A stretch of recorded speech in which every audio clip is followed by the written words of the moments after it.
Le Bitcoin chute, mais ceci change absolument tout. Restez jusqu'à la fin de la vidéo pour savoir de quoi il s'agit. On va commencer par les recherches crypto qui explosent totalement sur Google. Là, on est clairement sur une zone un petit peu FOMO historiquement. La dernière fois qu'on avait un truc similaire, c'était mai 2021. Je vous laisse voir sur le Bitcoin ce qui s'est passé là sur l'action price. D'ailleurs, je possède un plugin intéressant qui essaye de calculer un petit peu le nombre de recherches. Donc là, on est sur 23 millions de recherches entre le 10 et le 23 août 2025. Et en plus, ça essaie de prédire avec des petits points la suite des recherches et donc une explosion potentielle de l'ATH précédent en 2021. Pour les personnes qui connaissent pas la théorie standard des recherches Google, simplement acheter quand il n'y a pas d'intérêt puis vendre quand il y a de l'intérêt. Et là, clairement, si vous achetez maintenant, logiquement, vous achetez après la majorité des personnes. Pour les personnes qui ont acheté printemps 2025, je pense que pour l'instant, on est sur une zone de TP extrêmement recommandée. Je sais que personne parle de ces courbes sur le Bitcoin qui est en train de nous montrer son super summer body. Et là, on peut voir que depuis quelques semaines, on a pété cette résistance qui date de l'ère Satoshi. C'est historique, d'accord? On se fait rejeter 2 fois ici, 1 fois, 2 fois, même 3 fois avant de péter à la hausse et potentiellement transformer cette résistance maintenant en support. Support maintenant plus ou moins autour des 109 000 $. Est-ce que selon moi, tout ça, c'est extrêmement bullish? Je rappelle que tout ce qui est support résistance, tout ce qui est visuel sur le graphique est moins précieux, même si c'est extrêmement précis, que tout ce qui est on-chain. La preuve, on peut voir que historiquement, on a fait 2 fake-out ici. Ça, c'était le crash Covid et le crash Sam Bankman-Fried. Je crois que c'est comme ça qu'il s'appelle.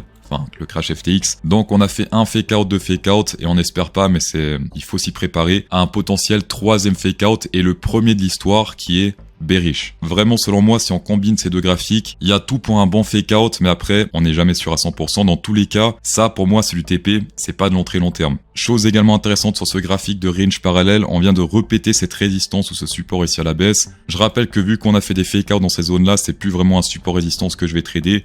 Vous pouvez le faire, mais c'est à vos risques et périls. Pour les personnes qui traitent ce dump potentiel, déjà attendre la clôture de cette bougie rouge qui confirmerait le breakout. Et ensuite, ce serait pour la target autour des 107 000 $. Ça dépend de la vitesse à laquelle on descend. 107 000 $ sur le Bitcoin. Et si on combine tout ça avec le volume, on peut voir que là, il y a un trou plutôt important qui va jusqu'à environ, ici, première zone, 110 000 $. Pour les traders qui sont plutôt conservateurs, donc qui votent pour Trump, premier TP, je pense, autour des 110 000 $. Et le deuxième TP sur la zone qu'on a vu juste avant, 107 000. Pour les personnes qui traitent juste le volume, une entrée idéale, ce serait proche de cette zone de pic de volume. Plus on s'approche, plus on est sur une entrée optimale avec un risque-récompense qui est élevé. On va passer sur l'évolution du copy trading. Toutes les stratégies long terme sont désormais en positif. Le Bitcoin long terme, le XRP long terme également, ainsi que le Solana qui était sur un moins 2% et qui est désormais sorti du tunnel avec un plus 0,78%. Pour rappel, les pourcentages qui sont là, c'est pas les profits que vous faites. Les profits, c'est vraiment le pourcentage ROI comparé au risque de la stratégie. Et là, sur Solana, pour l'instant, 15 jours, vous avez fait 15% de profit par rapport au risque. Le Bitcoin également, vous êtes sur du 15%. Et le XRP, ça c'est la pépite, vous êtes sur du 30% pour l'instant par rapport au risque, ce qui est magnifique en 18 jours. Ah non, je dis des conneries, c'est 10 jours, c'est même pas 18 puisque ça a commencé à trader le 8 août. Vous avez également des stratégies plus court terme et plus risquées pour ceux que ça intéresse. Le Ethereum Extreme Scalp qui a déjà fait un x2 par rapport au début. Il a galéré un petit peu ce week-end avant de se rattraper un petit peu ce matin. Le Solana court terme qui se rapproche de l'ATH, le Solana également qui est proche d'un nouvel ATH. La seule stratégie des 8 qui pour l'instant fait de la merde, c'est le Ethereum 1 qui est pour l'instant sur un moins 1,57%. Mais si on prend un petit peu de chaque, et bien pour l'instant vous êtes extrêmement en profit, ce qui est très bon. J'ai envie de dire merci l'algo Underground Trading. Ce qui se passe là, c'est magnifique. Pour rappel, le Underground Copy Trading, le seul copy trading totalement transparent et zéro partage de profit sur Bitunix. Vous pouvez comparer les autres copy traders. Il y a toujours 10%, 20%, etc.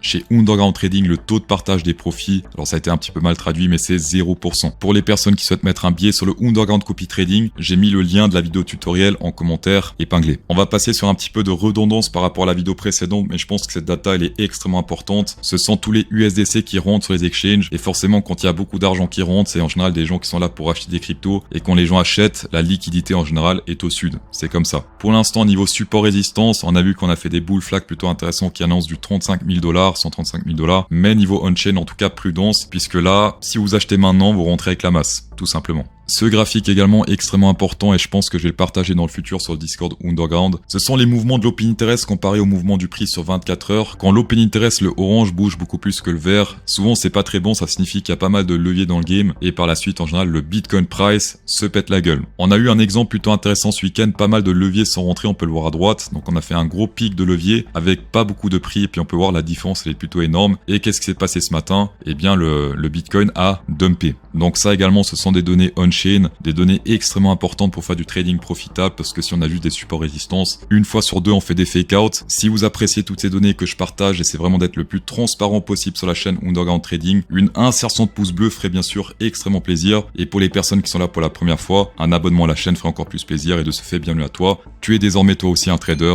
Underground. Depuis ce week-end, on peut voir qu'il y a pas mal d'ordres qui sont apparus au sud, donc tout ça c'est l'order book, les ordres d'achat, et sur du plus long terme, en général, tous ces ordres-là attirent le prix. C'est comme ça. On peut voir que ça a été une fois plus confirmé dans cette zone. Les ordres sont apparus, on est monté un petit peu, hop, on a tout pris. Et là, sur du court terme, oui, il y a 2-3 trucs jusqu'au nord, environ 116 000 $, sans parler du mur ici de volume. Mais là, si on dézoome un petit peu, et si on compare nord et sud, selon moi, c'est toujours clairement plus intéressant au sud, jusqu'à potentiellement environ 112 000 $. Vu que sur du court terme, pas mal de longueurs sont sorties et pas mal de shorters sont rentrés, un petit peu on va dire. D'ailleurs, il y a déjà une grosse partie qui est ressortie par la suite. Je me serais attendu sur un pump sur du court terme si on avait plus de shorters ici, ce qui n'est pas le cas. Donc là, on peut descendre théoriquement avec pas trop de monde à bord parmi les shorters. Tout comme on l'a fait dans cette zone-là, il n'y avait pas beaucoup de shorters à bord. On est descendu, les shorters sont rentrés, qu'est-ce qui se passe? On a consolidé un petit peu avant de les faire sortir et de potentiellement continuer à descendre pour choper tous ces ordres au sud jusqu'à environ 112 000 $. On va passer sur le concours pour emporter 100 USDT sur Bitunix. Le winner de la vidéo précédente se print à l'écran. La question à laquelle il faut répondre, c'est plutôt simple. Est-ce que mercredi matin, la stratégie Bitcoin long terme sera plus en profit, égal ou plus en perte? Une des personnes qui donne la bonne réponse aujourd'hui remportera son dollar sur Bitunix. On va passer sur le Discord Underground, accessible à toutes les personnes qui font du trading sur Bitunix ou du copy trading sur Bitunix. Commençons par les liquidations filtrées Binance Bybit et BitMEX. Et puis on peut voir que ce week-end, ou plutôt c'était ce matin, on a pris très joliment toutes ces zones autour des 116 000 $. Une fois qu'on est descendu, qu'est-ce qui s'est passé? Des nouvelles zones se sont ajoutées au sud. Ici, pour l'instant, sur le court terme, jusqu'à environ 113 000 $, pas mal de liquidations, 112 000 $ pour tout ce qui est order book. Pourquoi pas faire simplement plusieurs TP? Chose également plutôt grave sur un mois sur le Bitcoin Open Interest. Donc je rappelle que toutes ces zones-là, selon moi, font office de support ou de résistance, simplement parce que c'est les zones où il y a beaucoup d'ouverture de position. Quand il y a beaucoup d'ouverture de position et que le prix monte, les shorters sont piégés et ils essaieront simplement de sortir si on reteste le prix d'entrée. Un shorter qui sort, qu'est-ce que ça fait? Ça fait un ordre d'achat. Et donc si on reteste par le haut, et bien simplement ça fait office de support. Pour l'instant, il y a cette zone-là autour des 116 000 $ avec même 115 600, 310 millions de dollars, plus ici 142 millions de dollars, donc presque, on s'approche des 500 millions de dollars au total. 116 000 $, grosse résistance pour l'instant. Et si on part du principe que c'est un fake out, si on pète ici les 116 000 $ à la hausse, plus grand chose jusqu'à environ 119 000 $, donc là on peut faire pas mal de pump si cette zone ici est pétée à la hausse, ce qui serait très intéressant. Vu ce qu'on a vu avant sur du on-chain, je miserais plus encore un peu sur une baisse, en tout cas sur du court terme, mais peut-être sur du moyen terme, si on répète cette zone à la hausse et qu'on crée un gros support ici quelque part autour des 112-113 000 $, pourquoi pas répéter cette zone à la hausse et faire un gros push jusqu'à 119 000 $, assez rapide. La dernière donnée Underground que je partage, c'est les inflow-outflow des ETF sur le Bitcoin, et j'ai remarqué maintenant que depuis pas mal de temps, quand il y a un gros pic vendeur de ETF, ce sont des zones plutôt intéressantes pour recharger pour du plus long terme. Ici par exemple c'était plutôt intéressant, hop on était sur un dip, ici également très intéressant dip. 1er août, beaucoup de vendeurs c'était un dip, et donc si vraiment on cherche un bottom intéressant, je pense sur du court terme, moyen terme, ou plutôt moyen long terme, il faudrait s'attendre à une sorte de capitulation des ETF comme on l'a vu ici, afin de buy the dip. Dans tous les cas, merci d'avoir checké la vidéo, ça fait extrêmement plaisir. Insérez un pouce bleu dans cette vidéo pour incrémenter encore plus le plaisir. J'allais dire bon week-end, mais c'est bonne soirée.